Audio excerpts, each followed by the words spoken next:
Good morning. Good morning. എല്ലാവരും ഭക്ഷണമൊക്കെ കഴിച്ചോ? അപ്പം നിങ്ങൾ കൃഷി ചെയ്യുന്നത് കണ്ടിട്ടുണ്ടോ? വിവിധ തരം കൃഷിവിളകളെ പറ്റിയൊക്കെ കേട്ടിട്ടുണ്ടോ? അപ്പൊ ഇന്ന് നമ്മൾ പഠിക്കാൻ പോകുന്നത് ഉപദ്വീപീയ പീഠഭൂമിയിലെ കൃഷിയെ പറ്റിയാണ്. എന്താ പഠിക്കാൻ പോകുന്നത്? ഓക്കെ. അവിടെ എന്തൊക്കെ തരം വിളകളാണ് കൃഷി ചെയ്യാൻ നിങ്ങൾക്ക് അറിയാമോ? കാപ്പി, പിന്നെ പരുത്തി, ചണം. ഓക്കെ. പിന്നെ നമ്മൾ പഠിക്കാൻ പോകുന്നത് എന്താണ്? ഉപദ്വീപീയ പീഠഭൂമിയിലെ കൃഷിയാണ്. അപ്പൊ നിങ്ങൾ കുറെ വിളകളെ പറ്റിയൊക്കെ പറഞ്ഞല്ലേ? ഓക്കെ. അപ്പൊ ഫസ്റ്റ് തന്നെ ഏത് വിളയെ പറ്റിയാണ് പറഞ്ഞത്? കാപ്പി.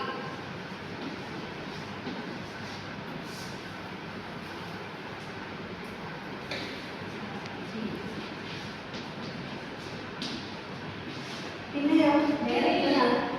തേയില.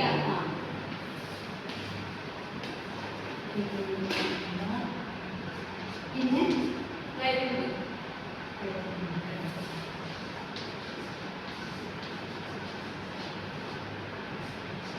ഒന്നുകൂടെ പറയാമോ? വേറെ പരുത്തി,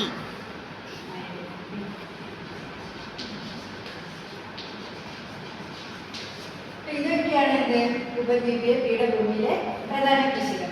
ഒന്ന് വായിക്കാവോ ഇത്? എല്ലാം കാപ്പി, തേയില, കരിമ്പ്, പരുത്തി. ഓക്കെ. അടുത്തത് ഇത് ഏതൊക്കെ പ്രദേശങ്ങളിലാണ് കൃഷി ചെയ്യുന്നത് നിങ്ങൾക്ക് അറിയാമോ? എങ്കിൽ നമുക്ക് അത് നോക്കിയാൽ ഓക്കെ ആണോ? നോക്കാം. എവിടെയൊക്കെയാവും കാപ്പി കൃഷി ചെയ്യുന്നത്? കേരളം, തമിഴ്നാട്, ഓക്കെ. കർണാടക, കേരളം,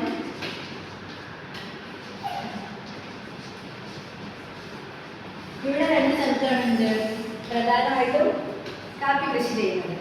ഓക്കെ. അടുത്തത് തേയില കൃഷി കേട്ടിട്ടില്ലേ? തേയില കൃഷി എവിടെയൊക്കെയാണ് ചെയ്യുന്നത്? കേരളം, ഓക്കെ.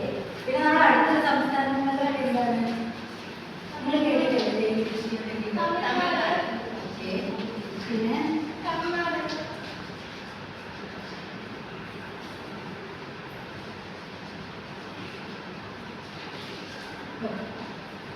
അപ്പൊ ഈ മൂന്ന് സംസ്ഥാനങ്ങളിലാണ് ഇത് പ്രധാനമായിട്ട് കൃഷി ചെയ്യുന്നത്. തേയില പ്രധാനമായിട്ട് കൃഷി ചെയ്യുന്നത്. അടുത്തത് ഏതാ? കരിമ്പ്. കരിമ്പ് എവിടെയാണ് കൃഷി ചെയ്യുന്നത്? തമിഴ്നാട്, കേരളം, എവിടെയാവും? കർണാടക, ഉത്തരേന്ത്യൻ പ്രദേശങ്ങളിലാണ് ഇത് കൃഷി ചെയ്യുന്നത്. എവിടെയാണ്?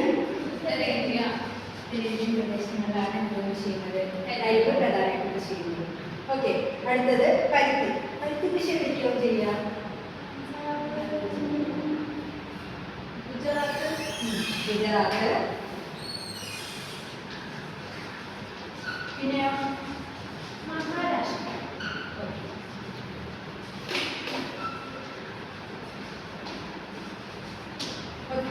അപ്പൊ കാപ്പി പ്രധാനമായിട്ട് എവിടേക്കാണ് കൃഷി ചെയ്യുന്നത്? കേരളം, കർണാടക, തേയിലയോ? കേരളം, തമിഴ്നാട്, കർണാടക, കരിമ്പ് കൃഷിയോ? ഉത്തരേന്ത്യ, പരുത്തി കൃഷി ഗുജറാത്ത്, മഹാരാഷ്ട്ര. ഓക്കെ. അപ്പൊ അത് മനസ്സിലായല്ലോ. ഇനി നമ്മൾ അടുത്തതായിട്ട് പറയാൻ പോകുന്നത് ഇതൊക്കെ കൃഷി ചെയ്യണമെങ്കിൽ ഓരോ വിളകൾക്കും പ്രത്യേക തരം സ്ഥലങ്ങളും സാഹചര്യങ്ങളും വേണ്ടേ?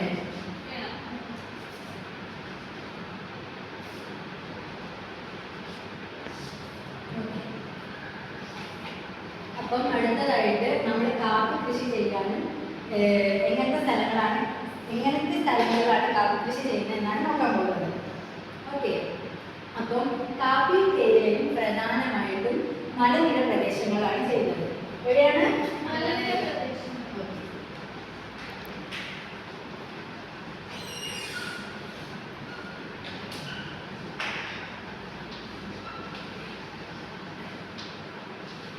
കാപ്പി തേയിലയും പ്രധാനമായിട്ട് കൃഷി ചെയ്യുന്നത് മലനിര പ്രദേശങ്ങളിലാണ്.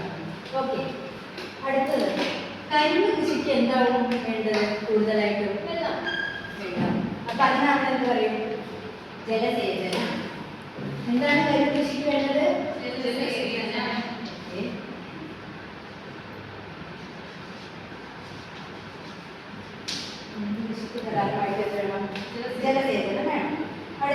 പരുത്തി കൃഷിക്ക് എന്താവും വേണ്ടത് പ്രധാനമായിട്ടും?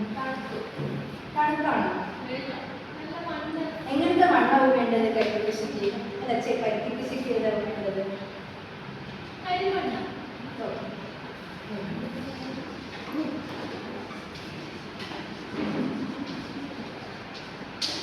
അപ്പൊ ഒന്നും കൂടെ പറഞ്ഞുതരാം. കാപ്പിയും തേയിലയും മലനിര പ്രദേശങ്ങളിലാണ് കൃഷി ചെയ്യുന്നത്. അതുപോലെ കരിമ്പ് കൃഷിക്ക് പ്രധാനമായിട്ട് വേണം ജലസേചനം വേണം. പരുത്തി കൃഷിക്ക് കരിമണ്ണ് വേണം. കരിമൺ പ്രദേശത്താണ് പരുത്തി കൃഷി കൂടുതലായിട്ട് കണ്ടുവരുന്നത്. ഓക്കെ, അപ്പൊ ഇന്ന് നമ്മൾ പഠിച്ചത് ഉപദ്വീപീയ പീഠഭൂമിയിലെ കൃഷിയെ പറ്റി. ഉപദ്വീപീയ പീഠഭൂമിയിൽ പ്രധാനമായിട്ടും കൃഷി ചെയ്യുന്ന വിളകളാണ് കാപ്പി, തേയില, കരിമ്പ്, പരുത്തി. ഓക്കെ, ഈ കാപ്പി പ്രധാനമായിട്ടും കൃഷി ചെയ്യുന്ന പ്രദേശങ്ങൾ ഏതൊക്കെയാണ്? കേരളം, കർണാടക. തേയില പ്രധാനമായിട്ടും കൃഷി ചെയ്യുന്നതോ? കേരളം, തമിഴ്നാട്, കർണാടക. കരിമ്പ് ഉത്തരേന്ത്യ, പരുത്തി ഗുജറാത്ത്, മഹാരാഷ്ട്ര. കാപ്പി തേയിലയും പ്രധാനമായിട്ടും മലനിര പ്രദേശങ്ങൾ. കരിമ്പിന് പ്രധാനമായിട്ടും എന്ത് വേണം? ജലസേചനം വേണം. പരുത്തി കൃഷിക്ക് കരിമണ്ണ്. എല്ലാവർക്കും മനസ്സിലായോ? സംശയമൊന്നുമില്ലല്ലോ? Okay, thank U.